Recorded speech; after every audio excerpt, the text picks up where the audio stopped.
All right, folks, good morning. We're on the record today now for the 28th Circuit Court here in Wexford County. We have a series of cases to take up. They're all final pretrial conferences, and we've met in chambers, or I've met in chambers with the counsel on those files.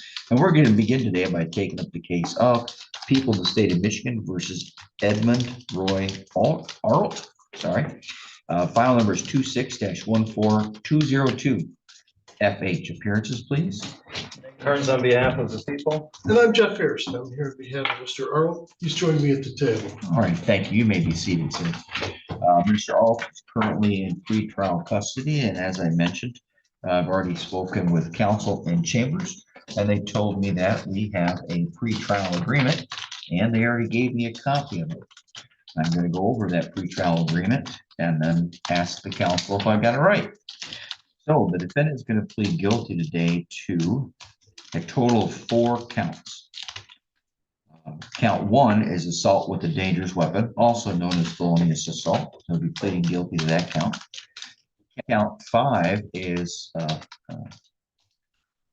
possession of a firearm while under the influence. That's a misdemeanor. He'll be pleading guilty to that. Next is count 7. That is discharge of a firearm in or from a building. Then there is an added count. I got the number.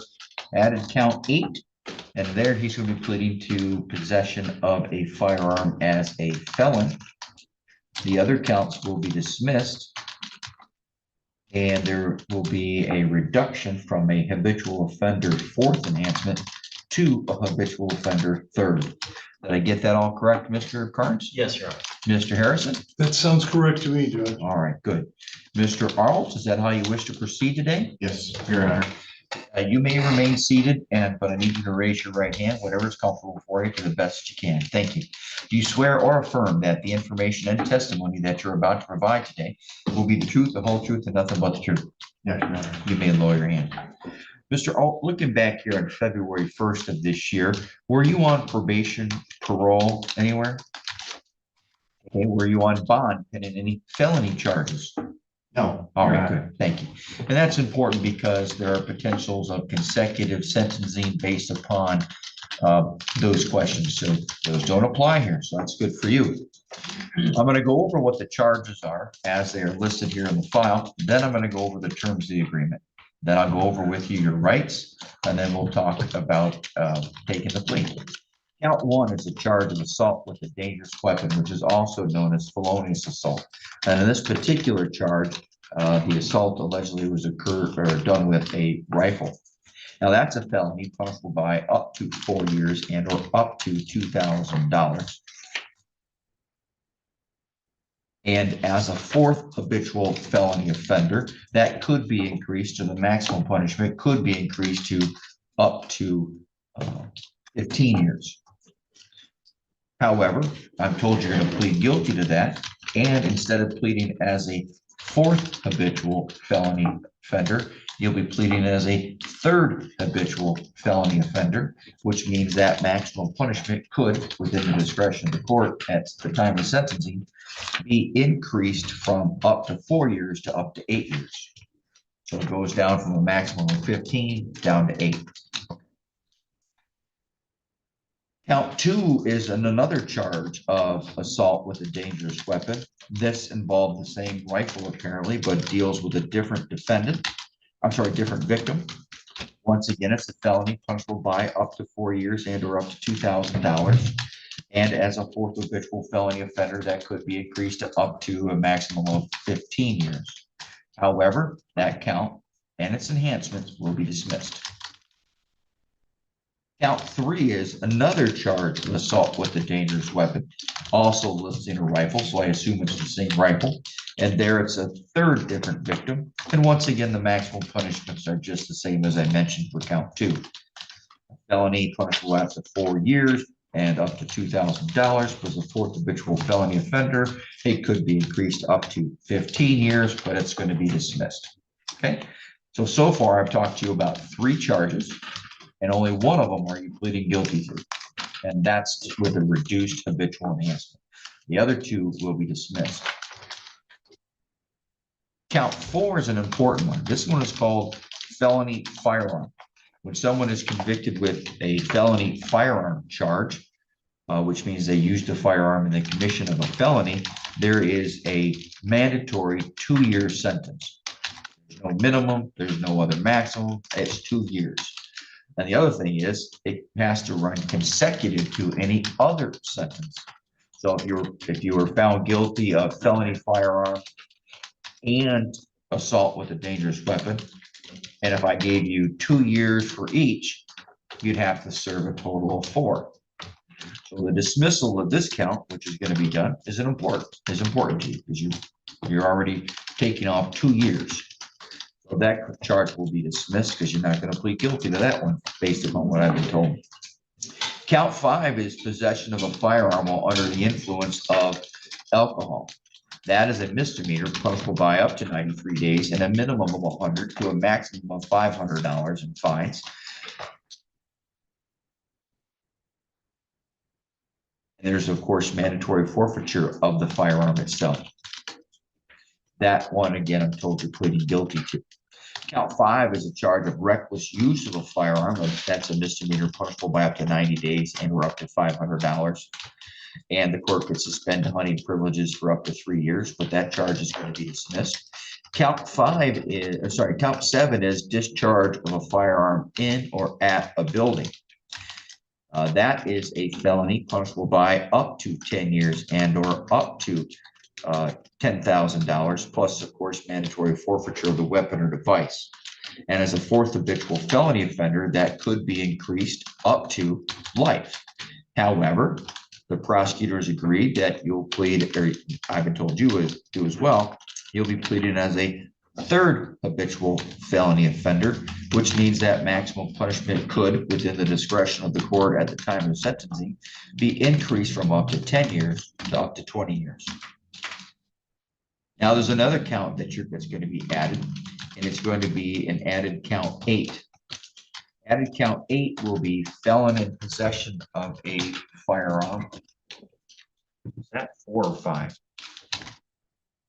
5 years. 5 years, yeah. It's a 5-year, and I believe it's 5 years punishable by, and also up to $5,000.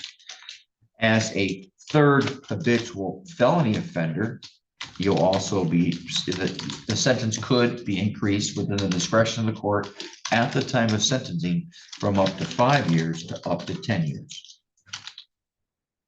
Mr. Carnes, did I get all the charges right in the plea? Yes, Your Honor. Mr. Harrison? I think you did, Your Honor. I Thank think you. good. All right. So, Mr. Arlt, do you understand all that? Yes, Your Honor. Do you need me to repeat any of the original Your Honor. charges? Okay. And so far, you're talking about pleading guilty, but we're going to get to that in just a second. Now, I have up here, and I'm going to hold it up, and it's been given to me by the attorneys. It's a 2-page written pretrial agreement, and it looks like it has your signature on page 2, right about there. Is that your signature? Yeah. Now, before you put your signature on that page, did you go over this agreement with Mr. Harrison? Yeah. Has Mr. Harrison talked to you about the evidence against you and your options and things like that? Yes, Your Honor. All right, good. And so far, has he been responsive to your questions and helping you understand what's Yes, going Your on? Honor. All right, are you satisfied thus far with his advice? Yes, Your Honor. Great. Now, if you enter a plea of guilty and I accept that plea, you're going to be waiving certain rights. So now I'm going to hold up the second piece of paper, and at the top it says advice of rights. At the bottom again, it appears to have your signature. Once again, is that your signature? Yeah. You read through these rights before signing. Yes. Did you understand the words that you read? Yes, Your Honor. And even more importantly, to understand that if you enter a plea of guilty and I accept that plea, you'll be waiving these rights as it applies to this particular case only. Yes, Your Honor. All right, thank you. You also will be given up the right to claim that the plea was a result of any promise, threat, or inducement not told to me right now on the record. So other than the terms of the agreement, which we've gone over, have there been any other threats, duress, coercion, to force or compel you to enter this plea that we haven't talked about? No, Your Honor. Therefore, you entered the plea of your own free choice. Yes, Your Honor. Now, Mr. Harrison has undoubtedly talked to you about potential sentencing. Am I right? Okay, has he gone over something called the Michigan sentencing guidelines and tried to give you an idea as to how you might score on those? Yes. Okay. And those guidelines are passed by the legislature, and they are mandatory for the court to consider, but they are not mandatory for the court to follow. So whatever those guideline ranges are, first, I want you to know that they also help us set, us meaning judges, what should be or what the legislature thinks could be a reasonable and fair sentence for the minimum end. Again, they're not mandatory, and we don't know how you're going to score yet. Mr. Harrison's probably done, and he usually does a really good job of helping estimate those. But one, they're not mandatory, and two, whatever he's giving you thus far is an estimate. Do you understand? Yes, Your Honor. All right. Has anybody made any promises to you or said, hey, this is what the judge is going to do at sentencing? No, Your Honor. Good, because I don't know. All right. Now, are you still willing to enter the pleas of guilty that we just discussed? Yes, Your Honor. As to count one, assault with a dangerous weapon. This one's particularly upon a person whose first name is Mariah. How do you plead? Guilty. As to count, almost said count four. As to count five, possession of a firearm under the influence of alcohol or a controlled substance. How do you plead? Guilty. And as to count seven, discharge of a firearm in or at a dwelling. How do you plead? Guilty. As to added count eight, being a felon in possession of a firearm. How do you plead? Guilty. Now, we're going to talk about those, and I need you to tell me what it is that you did that makes you guilty of those three offenses. We're going to go down, I'll try to go down one at a time. So first, I turn your attention back to February 1st of this year, out in Greenwood Township, which is up north here, and in Wexford County. Where did this take place? Was it your home? My home, yeah. Okay, and was this person, were other people living with you at that home at that time? No? Okay. But were there other people present at your home on or about that day? Yeah, I own a rental next door. Oh, okay. That's Where it happened? Yeah. Okay, got it. Now I understand. Yeah, I was at my house and fired and hit my rental. All right, so let's talk a little bit more about that. Who was at that rental? Was this Mariah. Mariah? Yes. And was she a tenant? Yes. And what caused you to point the rifle in that direction? Had you been drinking? Yes. All right, so not a lot of people make really good decisions. No, they don't. Your All right, so what had you been drinking? Whiskey. Okay, and do you believe you were intoxicated or under that influence? Yes, I was. Okay. Is there a blood alcohol or are there an intoxilizer or a blood draw? Mr. Carnes? I'm gonna have to look that up here. I don't recall either, Your Honor. I'm sorry. It's okay. It has to be above, like a drinking and driving, it has to be above At the .08. jail. Your Honor, at the jail sometime later, he blew a .095. Okay, Mr. Harrison, you stipulate for the taking of the plea and sentence? I do. All right, thank you. So what caused, so when you pointed the weapon, how far away is your house to the rental unit? 50 to 100 yards. Okay. And was Mariah outside or something at the time? No. So how was Mariah, how did you point it at Mariah? How did she know you were pointing a firearm?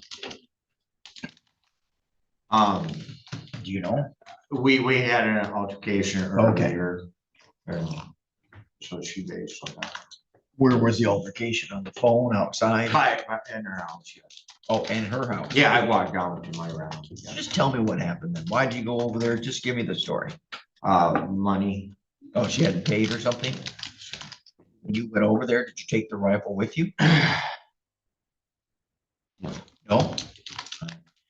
So I'm gonna turn here and ask the attorneys for some help because they know the facts better than I do. This sounds to be a little bit more complicated. Typically, sir, when somebody is assaulting with a firearm, they point it and the person goes, oh, there's a firearm being pointed at me. So Mr. Harrison, why don't you take over and help me out? We've already covered the possession under the influence. We've already covered that he fired. Yeah, Yeah, did you intend to fire that weapon toward the house? Okay, so we've covered count 1 and we've covered count 5. Oh, and Mr. Arlt, had you been previously convicted of a felony? Yes. And we're gonna go over a couple of those. And is it true that, I'm gonna go in reverse, that on or about February 14th of 2007, in this court, you were convicted of delivery or manufacture of marijuana? Yes. Is it also true that on or about May 29th of 2001, in this court, you were convicted of that same offense? Yes. Okay. And have you ever gone through the process to restore your rights or privileges to possess a firearm? No, Your Honor. Yep, all right, thank you. Mr. Harrison, so now we've covered count 8. So I just need help.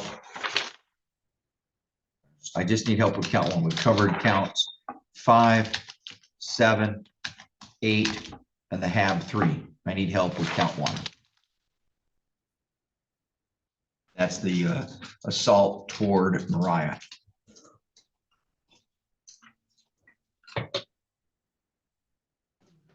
you mean the materials in the file, because I think I understand the question the court is asking. So With regard to the assault being the actual anticipation of a battery. Mr. Carr? I think if we asked about the sounds that the gun made and that bullets flying into the house, that would make someone. in a Yes, position of- I don't know what happened. So Okay, so. just the sound is not enough, Okay. right? Because we live in northern Michigan. People fire guns all the time out in the country. I know that's where I go, so anyways, so let's see what we got. Mr. Harrison, walk me through it. You fired a couple of shots and they hit the house. Yeah. And do you have reason to believe that Mariah heard the noise of the shots hitting the house? Yes. Did you find out later that she was in fear of having been struck by one of the bullets? Yeah. What kind of gun was it? A muzzle loader, Okay, so it shoots a lead ball. 50 cal. Okay, so pretty good sized lead ball.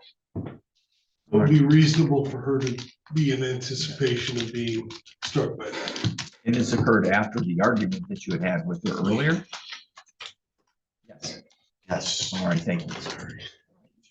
It's okay, Mr. Arlt, you're doing fine. You did perfect. All right, so you agree that after you had the fight, you would discharge the weapon toward the house. And when you did, you had a pretty good idea based upon what I'm hearing of the firearm and the projectile, it was going to penetrate the house. Yes. Your Honor. What kind of house was it? Trade. All right, so like a mobile home? All right, so those you would agree are relatively thin and it's pretty easy to create. All right, thank you. Mr. Carnes, you believe he's provided a factual basis. Yes, Your Honor. Are you aware of any other promises, threats, or inducements? No, Your Honor. Do you believe the court's complies with Control 6.302? Yes, Your Honor. Mr. Harrison, do you agree with all 3? I do. Great. The court agrees and also finds the defendant's plea today is made freely, knowingly, and voluntarily. The court further finds specifically that the testimony provided by the defendant under oath on the record satisfies the required elements for proof for the counts to which he's pled guilty. Therefore, the defendant is found guilty of count 1, count 5, count 7, and added count 8, as well as the 3rd habitual felony offender enhancement. The remaining counts and the 4th habitual enhancement will be dismissed at the time of sentencing. All right, Mr. Arlt, we're going to be back here probably in about a month from this coming Monday.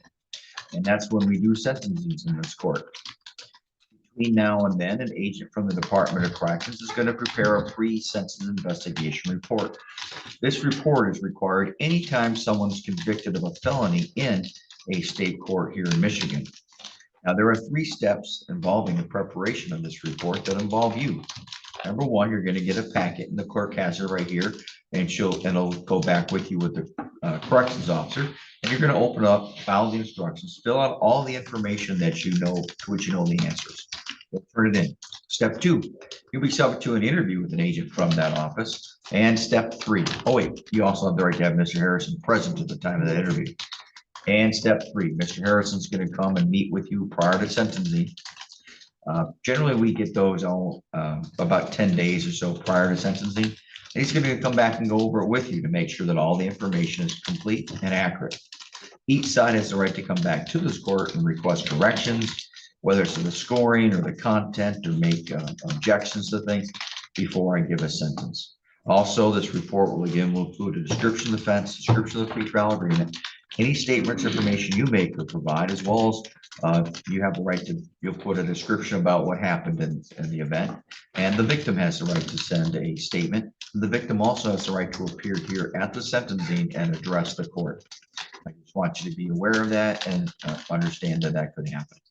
All right, Mr. Carnes, anything else? No, Your Honor, thank you. Mr. Harrison? I have nothing for you, Your Honor. Thank you.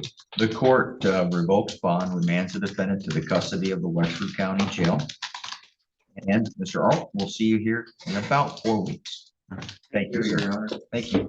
Good job. Come see you.